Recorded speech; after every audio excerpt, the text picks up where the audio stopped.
What's going on, everybody out there? And welcome back finally to another Dark Avenger comic book review, the show where each and every week I like to talk about the books I read in the previous week. However, for this episode, I'm reviewing books that came out 2 weeks ago, October 2nd, 2024.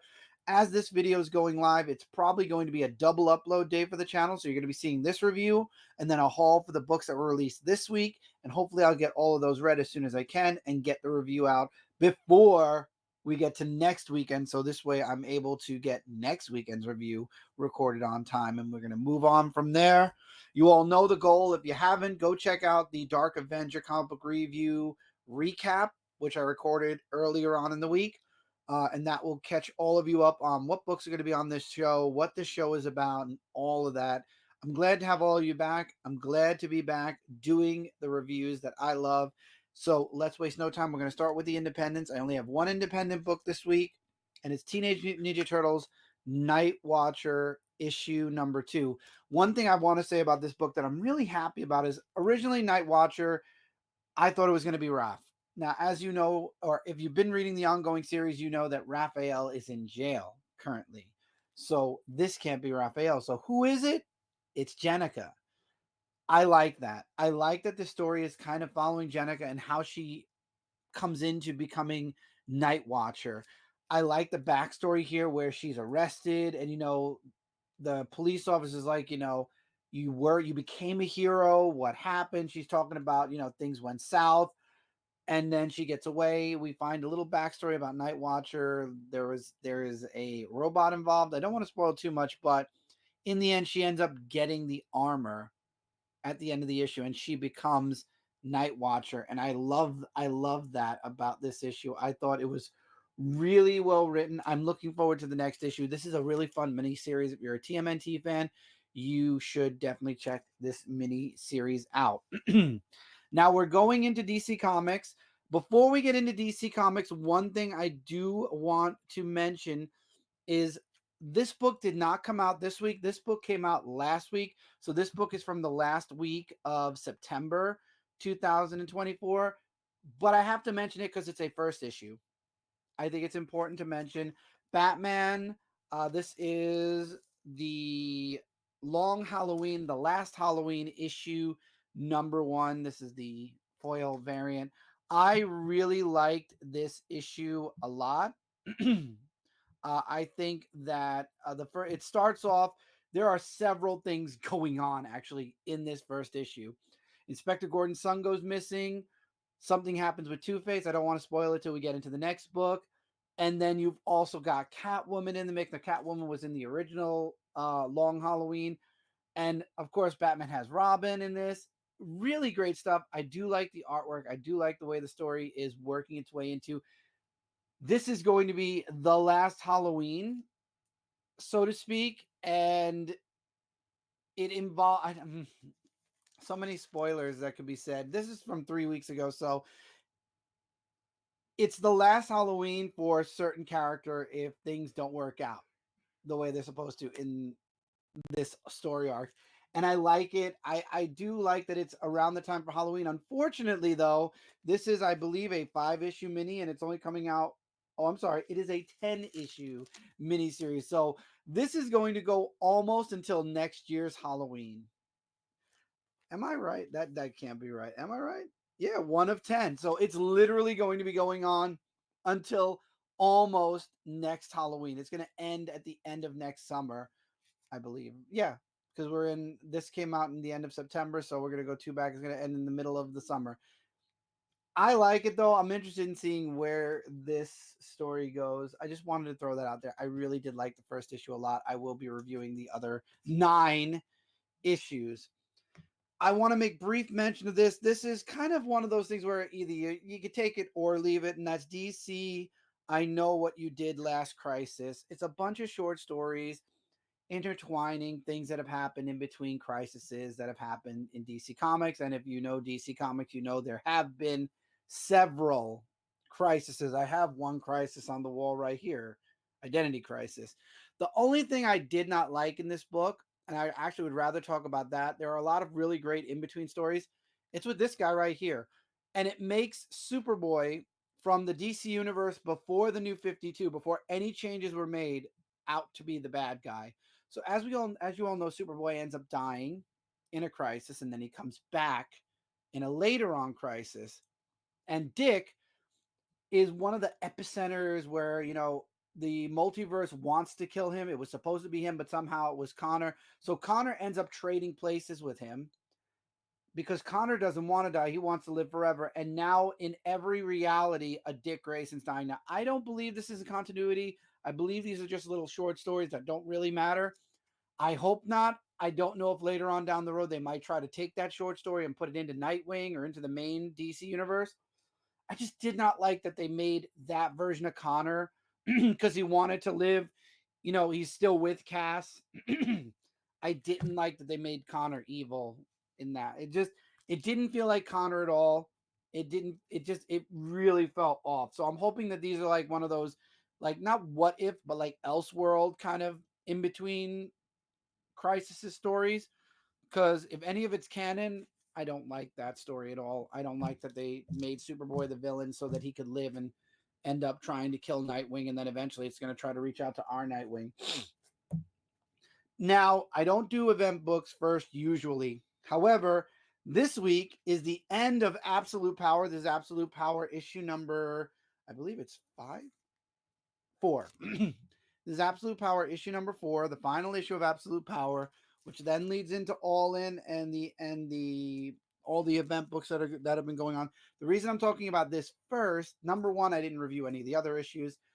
I do think Absolute Power ended really well. Unfortunately, certain superheroes' powers either aren't there anymore or their powers are changed up. I know, like, Black Canary has heat vision now instead of her scream. Barry doesn't exactly have his speed force anymore. There's a whole shakeup with a few superheroes in this book. Obviously, some heroes still have all of their regular powers, but in the end, Marilyn Waller gets what she deserves. She gets put in jail and she forgets everything about the superheroes, which is really good. However, there are still certain issues out there after um, Absolute Power. Enter All In special issue number 1, where not only we get the Justice League, but if you flip the book over, it's 2 stories in one. All In takes place in 2 different places. You have Superman's story, which is the formation of the Justice League. The Justice League is becoming unlimited.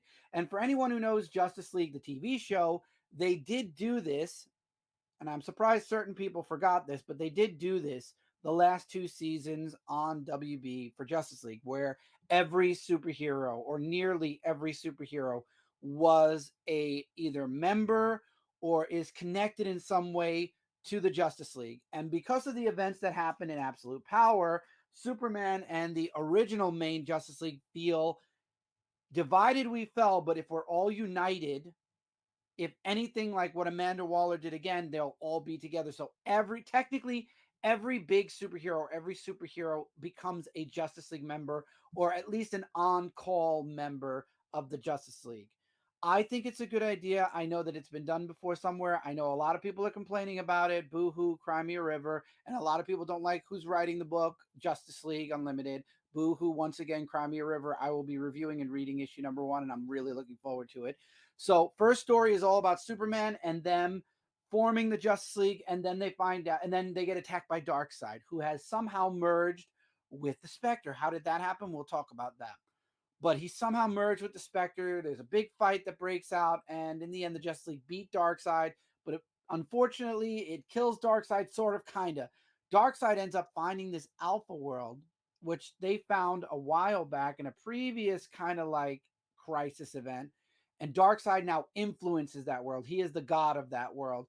And that's where the Absolute Universe comes into play. And they send Booster Gold, because only time travelers, for some reason, can get to that world. And Booster Gold ends up over there, and the world is completely, it's literally if Darkseid was Earth's god.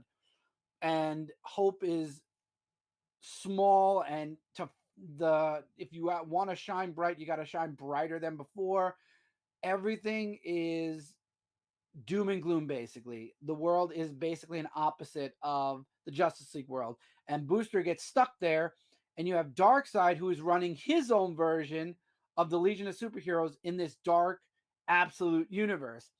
Now you flip the book over and you get the story of how Darkseid ended up bonding with the Spectre, and then it also leads into when Booster Gold end up showing up on the Absolute Universe, Earth, and Darkseid notices it and sends his Legion after him. And the middle page basically, which again I think it's really cool how they did it. I'm not gonna lie, but basically the middle page, like you have one side where it says my, and then the other side where it says Legion. So the book kind of reads, the middle of the book kind of reads both ways. Cool, absolutely. I'm looking forward to reading the Absolute Universe. Absolute Batman came out this week. I've heard nothing but good things from a lot of people talking about the book already. This was a good setup, my opinion. Take it, leave it, feel how you want about it. So we got four all in books this week from DC. I'm obviously going to start with the ones that I tried and I know aren't going anywhere. We're going to start with Birds of Prey. You're going to see yourselves on this in this book. Birds of Prey 14. I tried. I really tried. Birds of Prey, not my thing. Same thing when it comes to Poison Ivy. I'm not even going to. I mean, I will say I found the story semi interesting. This is issue number 26. Semi interesting. But again, as much as I tried, not my kind of book. Both of those, unfortunately, did not make it when it comes to picking up the next issues. However, the third book, which is Shazam issue number 16, I might come back for the next issue. I am interested enough. So the story kind of opens, and again, if you're not following Shazam, it does kind of feel a little bit like I missed out. Now, I will say something about Batman 153 in a minute, but again, it's a jumping on point. It's a new story arc, yes, but there's stuff that happened before, and I was a little bit lost about what was going on with certain characters and why certain characters were acting certain ways. But I'm kind of interested enough because you have one of the Shazam family members acting on his own and wanting to be the leader of the team. And you could see there's a bit of a schism there. And then you have Freddy being, Shazam, and there's problems there. And then Mr. Mime shows up and he's semi involved in everything.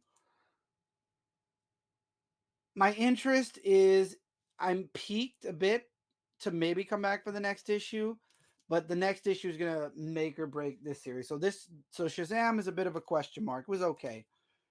Batman 153, I was lost on a few things. I was lost on what was going on in Gotham. Obviously, I've been away from Batman for a very long time. Vandal Savage is running the GCPD because the mayor gave him that power. I wasn't there for that. Batman is still, the superhero of Gotham, but another superhero shows up and likes using guns and bad type of force. You've got Bruce Wayne who's running a company and trying to make Gotham better. Instead of making it better as Batman, he's trying to make it better through Bruce Wayne. The Riddler had a pardon, and Nigma's running his own company now, which he got vouched for by Bruce. And he wants to do a merger of his company and Bruce's company, and obviously Bruce isn't for it. But this new superhero, Batman's like, we don't have room in this town, and Savage is like, you're right, Batman. You're a vigilante. You're out. He's in, and then they try to chase Batman down. Inspector Gordon's apparently a private investigator now. Whatever there. Uh, I do love the artwork in this book. The story definitely interests me enough. A lot happens at the very end of the book. There's a moment with Bruce. I won't spoil in this review. There's a moment with Bruce. There's a moment with the mayor, and then there's a moment with another character in this book. And I'm really interested in seeing where this goes. This out of the four books, I think I'm back with Batman. Let's see if I'm back with Detective as well, but I think Batman got me. So that's DC, and now we're left with just Marvel. Star Wars, The Battle for Jakku, Insurgency Rising. This is issue number 1. Insurgency Rising, I believe, is a 4-part, is the first 4 parts to this big 12-part epic. So this is about a 3-month long thing, at least this part of the Battle for Jakku. I loved it. This takes place directly after It literally says it right here. It takes place right after Return of the Jedi. It's literally right as the movie ended, Return of the Jedi, is where this picks up. Leia goes to see Darth Vader's, where Luke, set his body on fire and set him finally to rest. She goes to that part where that spot where he was cremated. Something else is going on now. Villains that we saw in the series, this series, where is it? Where are you? Did I move it? It's directly behind me. This Star Wars series, villains we saw in the comic series are now taking over. Darth Vader's gone, the Emperor's gone, so now they're taking over and they're trying to break the peace, stop the Empire, stop the resistance, and continue with their empire. So now it's up to Luke and the others to kind of stop them. And they get alerted of that at the end of the celebration. And it looks like the celebration, of course, is very shortly lived. Han Solo goes somewhere. Luke and Leia are warned about what's going on as well. And they're planning what their next move is. And Luke even offers to help Leia learn the Force because now they know that they're siblings. I like the setup for this. Again, you didn't have to really read previous issues. I mean, I guess a little bit to know who the villains are because I was a little lost with who they were. A quick look up, you'll figure it out. But I'm really interested in seeing where they go with this. And then when the Battle for Jakku's over, I'm wondering if they will continue an ongoing series with Star Wars or if they're going to go the Dark Horse route where it's going to be a bunch of mini series and whatnot. I hope not. I hope we get to see more um, of that of a more ongoing series when it comes to uh Star Wars. I hope we get that back. Unfortunately, we won't get Darth Vader back unless it's, previous like past stories. Anyway, the next book, I made a mistake. I missed it on my physical pile. I will be ordering it next week, so you'll be seeing it in either next week or the week after's haul. X-Men issue number 5. Psylocke teaming up with Quentin Quire to go into the mind of someone who is in a coma that has abilities that is connected to Orchid, and they want to know what happened. They want to try to wake him up. They're still surviving from the incidents and the loss of Krakoa. So I do like how the chemistry between the two don't really work out in the beginning, and then they end up, while they're in this world, in this person's mind, they end up in their little like nightmares, kind of speak, so to speak. And Quentin's strong enough to get out of it, but it took Psylocke a bit longer to break free of that. And together they're able to gather the strength to actually save this person and get the information on how this person got the powers, how they got their X gene turned on, apparently because they didn't have it, and then all of a sudden it was put on. We find out how that happened, why it happened, and who did it, and that's kind of how the issue ends. I like X-Men. X-Men is one of the stronger books out of the X titles that I do like. Um, Definitely something I would recommend. And then the other book that for some reason didn't ship yet, but I did order it. Thank God I get a lot of my books digitally as well so I could read them on time because they do end up here later on. Is DeadPool issue number 7. Deadpool is dead for now. So his daughter Ellie is taking over for him, taking over the company. And it opens up. I tell you, I love Ellie and I love the dog. Those were my two favorite things in this book, especially the dog who is loyal to a fault to Deadpool and Deadpool's daughter. And they're on a job at the start of the book. Things don't go the way they're supposed to. And then Taskmaster has a long talk with Ellie, and she's like, "Oh, did my dad actually tell you to watch out for me?" He's like, "No, I promised your dad to get revenge on the person that killed him. So I need you to not. I need you to do. I need to make money so I can get guns so we can get revenge for your father. So stop screwing up the missions." And then they find out. I forget exactly what they find out, but they find out about someone who's connected with the job they were doing. And Ellie decides to go. And I keep forgetting. I think the dog's name is Princess. I hope that I'm right. I don't know why, but the dog's name keeps leaving my mind. But they end up going on the mission, and it's literally it's a Deadpool book, so things are going all over the place. The jokes are hilarious. The story's good. The art's really good as well. But we get a surprise at the very end of the book.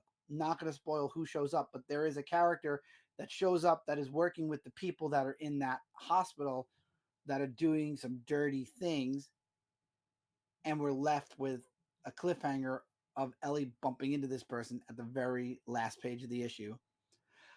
I hope that Ellie isn't a. I like Ellie, don't get me wrong, but when it comes to Deadpool, I'm reading Deadpool for Deadpool. If his daughter wants to go off and be her own character at some point and get her own book, cool. I'll probably end up getting the first story arc of that if they do go that route, Marvel.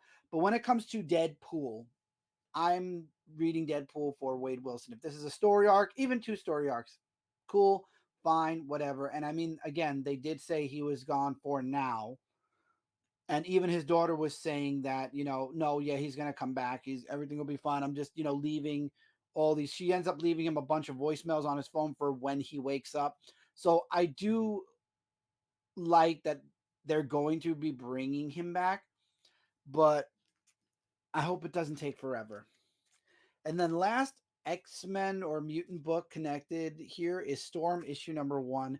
I have to say, the one thing I'm going to say before I get even into the story is I love the artwork of this book. I loved it.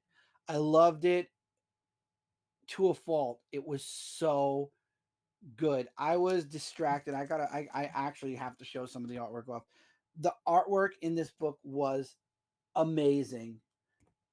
I hats off to the artist in this book who literally made Storm look spectacular. I'm hooked on this book for sure. If this artist stays on the book, you will have me for a very, very, very long time. Storm just looks amazing. I love it. I love the costumes that she's in throughout the whole book, everything. And Storm ends up, she talks about being an Avenger. Uh, there's a mutant that is causing kind of havoc in a place in the world, and she ends up kind of saving him. There's another guest appearance from another character in this book. I won't spoil who. And Storm ends up saving him, but then she makes a huge speech and she talks about how she wants to. I forget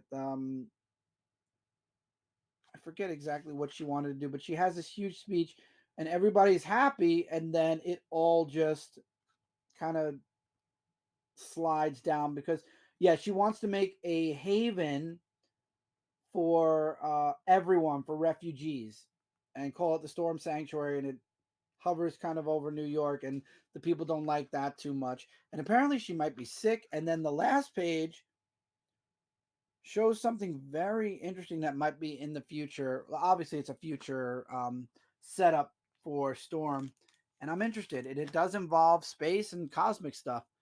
I'm here for it. I'm here for Storm. I love the artist in this book. If anything, get this book for the artwork. Check it out. Definitely a very strong first issue. One of the strongest this week for me, and I loved it. I love Storm a lot. Spider-Gwen, the Ghost Spider, issue number 6. Gwen teaming up with, my God, why did the name leave my mind? Shoot. I cannot believe her name left my mind completely. Well, Gwen is chasing after Black Tarantula. Let's start with that. Jessica Jones, thank you so much. Thank God. So Gwen is looking for Tarantula. Apparently, there's a bunch going on. I'm jumping into this book review wise in the middle of a story arc. So there's a boy that likes her in this book and asks for her number and everything. And Jessica Jones is looking for Tarantula, and so is Gwen. They both team up to find Tarantula and to stop what's going on. Long story short. And it turns out that the boy that's liking on Gwen also happens to be related to the original Tarantula and is becoming the newer Tarantula. And the end of the book is him trying to set up a meeting or a meetup with Ghost Spider. I like it. I've been liking Spider-Gwen a lot. Again, I hate jumping in when it comes to a review. I like jumping in with issue number 1s or at the beginning of story arcs. But if I keep waiting for everything to line up perfectly, these reviews will never kick up. So I'd rather be in the middle of a story arc, and then when the new ones start up, jump in a little bit stronger than sit around and wait for everything to line up perfectly, which never happens. Last issue for Venom Wars Spider-Man. This is issue number 3 of 3, and it's basically Spider-Man letting the. It kind of runs side by side with Venom Wars issue number 3 a bit of 5. So Spider-Man gets stuck in his head a bit in this issue, and while Bedlam and him are fighting, and while Eddie is in a very bad state, and you also have Dylan who's in a very bad state. So at the end of this book, you see that both Eddie and Dylan both need the symbiote, and I love how Pete's like, well, now it's time to choose who you want to go to, and I'm not going to spoil what happens at the end, but I do like the resolve with the Venom symbiote, and you got Spider-Man still fighting Bedlam, and then you've got another issue going on with a symbiote um, breaking free, so to speak, in New York. And the thing is, this runs side by side, like I said, with the last book on this review, Venom Wars issue number 3, which kind of focuses a bit more on the boys instead of Spider-Man. You've got one symbiote that is being taken is running around, that's being controlled by I forget who this person is, by somebody else. We get to see Anti-Venom. There's a lot more characters in this book, and there's a lot more going on in this book that brings us all over the place. And you've got Dylan who's running this armor that ends up hurting Eddie. Dylan ends up getting saved from the armor by one of the symbiotes, but Dylan needs the symbiote. Eddie needs the symbiote because Eddie's dying. And the symbiote just makes a snap judgment at the very end of the book. And actually, the last page of this book is the second to last page of the Spider-Man Part 3 of 3. So I don't want to spoil it, like I said, but it ends with the Venom symbiote in this book choosing which host it's going to go with. And the one thing I love about the symbiote is it thanks Peter in this issue uh, for being his host. But in this book, he says, "You don't need me, Pete." And then they look over at Dylan and Eddie, and he goes, and even Pete goes, "They do." And he says, "It's time to choose to the symbiote," and it leaves him and thanks him. And that's one thing I like, is that at least there was a resolve between Peter and the Venom symbiote in this book. I really liked this, and how the symbiote said, "I left because I thought I was Venom to your life. I was Venom to Eddie's life and Dylan's life. I thought I was nothing but a bad thing to all of you. And now I'm back because clearly you all need me, but you don't need me. You're okay by yourself, but they need me." And he makes the choice in this issue. And I like it. I know a lot of people aren't really digging the Venom Wars. Again, I'd like to point out, I've been away from comics, like reading week to week, for almost 5 years, maybe about 5 years, plus or minus a little bit of a couple of months.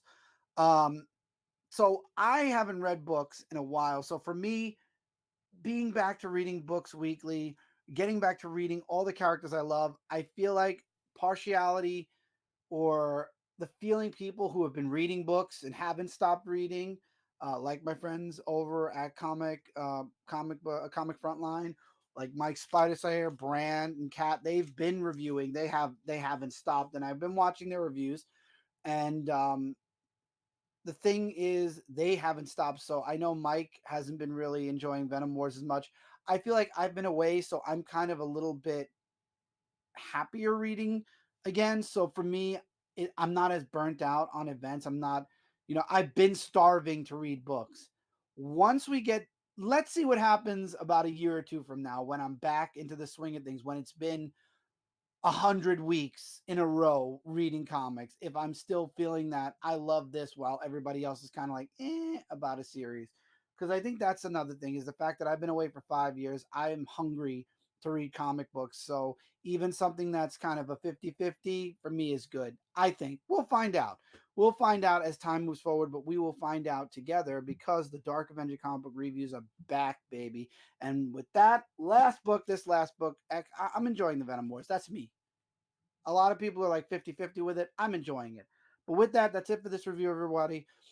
Thank you so much for being here. Links in the description below for all of my social media, all the different places you can find me. If you're new to the channel, I do comic book stuff all the time. I do other things as well. This is Dark Avenger Media.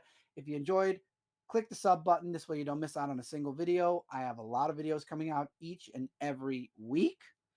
Feel free to comment your thoughts on any of the books I talked about here or books I didn't review and you'd like to see me review or like to hear my opinion on. Feel free to comment below.